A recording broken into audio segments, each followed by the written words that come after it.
शकुनी महाभारत के सबसे विवादास्पद और रहस्यमय पात्रों में से एक थे। क्या वह सिर्फ एक चालाक व्यक्ति थे जिन्होंने कौरवों को पांडवों के खिलाफ भड़काया, या उसके पास बदले की एक गहरी भावना की वजह थी? आइए जानते हैं शकुनी की पूरी कहानी, जिसने महाभारत के युद्ध की चिंगारी सुलगाई। शकुनी का बदला लेने का फैसला क्यों और कैसे बना था? शकुनी गंधार के राजा सुबला का पुत्र था और गंधारी का भाई था।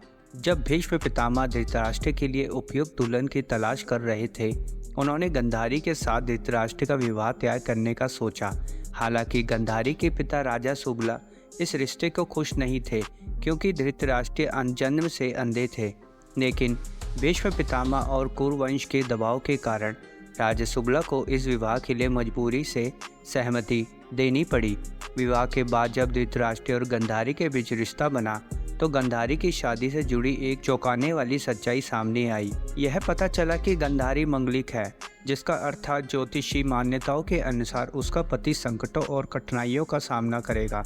इस दोष को समाप्त करने के लिए गंधारी की पहले एक बकरे से शादी करवाई गई थी, जिसके बाद बलिदान कर दिया गया था। इस तरह गंधारी के मंगलिक दोष को बकरे पर स्थानांतरित कर दिया गया था। जब भीष्म को इस सच्चाई का पता चला तो अत्यधिक क्रोधित हुआ। उसने इसे गुरुवंश के साथ किया गया बहुत बड़ा धोखा समझा। इस गहरे आघात के चलते गंधारी के पिता राजा सुबला और उसके परिवार को हस्तिनापुर बुलाया और धोखे का बदला लेने के लिए उन्हें बंदी बना दिया गया। भीष्म ने उन्हें एक छोटे से कक्ष में कैद कर दिया। उनके परिवार को रोजाना केवल एक मुट्ठी चावल ही दिया करता था। यह भोजन पूरे परिवार के लिए बहुत कम था और वह धीरे धीरे भूख से मरने लगे। इस स्थिति ने गंधारी के परिवार को बड़ी पीड़ा में डाल दिया। परिवार के सभी सदस्यों ने मिलकर तय किया कि वह प्रतिदिन केवल शकुनी को ही भोजन देंगे, ताकि वे जीवित रह सके और उनके प्रतिशोध ले सके। भूख और डर से जूझते हुए शकुनी के पिता ने अपने पुत्र को प्रतिशोध लेने की सलाह दी। उन्होंने शकुनी को बताया कि वह कुरुवंश के इस अन्याय का बदला लेगा। अपने पिता की मृत्यु से पहले राजा सुबला ने शकुनी की एक टांग तोड़ दी, ताकि वह दिन भर इस पीड़ा को याद रखे और बदला लेने का प्रण न भूले। साथ ही उन्होंने शकुनी को अपनी हड्डियों से बने हुए पासे दिए, जो कभी भी उनकी इच्छा अनुसार ही नंबर दिखाएंगे। इस पासे में जादुई शक्ति थी और यह सुनिश्चित करने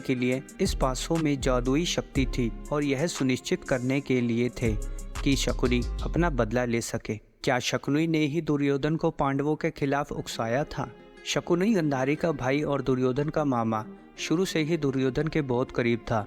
उसने बाल्यावस्था से ही दुर्योधन को यह सिखाया कि उसका असली शत्रु पांडव है। शकुनी ने दुर्योधन के मन में यह बात बिठाई कि युधिष्ठिर को हस्तिनापुर का उत्तराधिकारी बनना उसके हक का अपमान है। शकुनी दुर्योधन के साथ हर कदम पर था, उसे सिखाता और उकसाता रहता कि पांडवों के प्रति उसके अधिकार का हनन हो रहा है। उसने दुर्योधन को यह यकीन दिलाया कि अगर उसे हस्तिनापुर की सत्ता के काबिल होना है तो उन्हें पांडवों को हटाना ही होगा।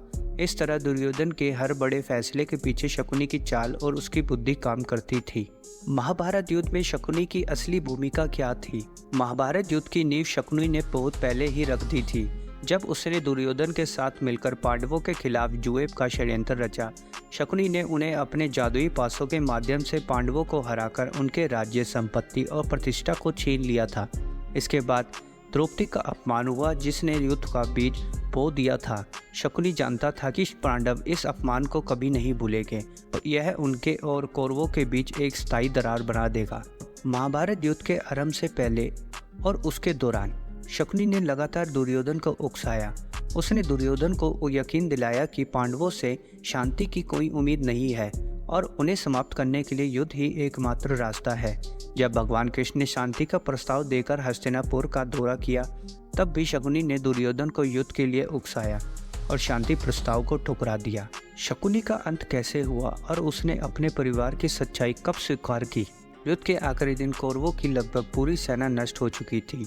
भीष्म, द्रोणाचार्य, कर्ण और दुर्योधन जैसे कौरवों के सभी योद्धा मारे जा चुके थे। युद्ध के इस निर्णय मोड़ पर केवल कुछ ही योद्धा बचे थे, जिसमें से शकुनी एक था।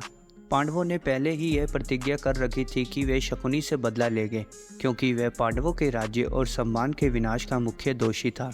सहदेव, जो पांडवों में सबसे छोटे थे, वह शकुनी का वध करने की प्रतिज्ञा ले चुके थे। वह जानते थे कि शकुनी की चालबाजियों ने ही पांडवों को वनवास और अपमानित जीवन की ओर धकेला था। उन्होंने इस अपमान का बदला लेने के लिए युद्ध के लिए अंतिम दिन की शकुनी को चुनौती दी। शकुनी, जो चालाकी और धोखे का प्रतीक था, ने सहदेव का मुकाबला करने की पूरी कोशिश की, लेकिन सहदेव के भीतर पांडवों के अपमान और अपने परिवार के प्रति निष्ठा का जोश था। युद्ध के दौरान शकुनी ने अपने द्रुत और चालाक तरीकों का सहारा लिया, लेकिन वह सहदेव की वीरता और दृढ़ संकल्प के आगे टिक नहीं सके। दोनों के बीच हुए इस संघर्ष में अतः सहदेव ने शकुनी को पराजित कर दिया और उसका वध कर दिया। सहदेव के लिए यह केवल एक युद्ध नहीं था, बल्कि अपने परिवार के सम्मान की पुनर्स्थापना का अवसर था। तो मित्रों, शकुनी की कहानी केवल चालाकी और धोखे की नहीं, बल्कि यह एक दर्द और प्रतिशोध की कहानी है, जिसने अपने परिवार की मृत्यु के बाद कुरु वंश को नष्ट करने की प्रतिज्ञा ली थी। क्या शकुनी को केवल एक खलनायक के रूप में देखा जा सकता है, या वह एक त्रासदी के शिकार थे? क्या शकुनी के कार्य सिर्फ बदले की भावना से प्रेरित थे, या वह परिस्थितियों के शिकार थे? क्या आप सोचते हैं?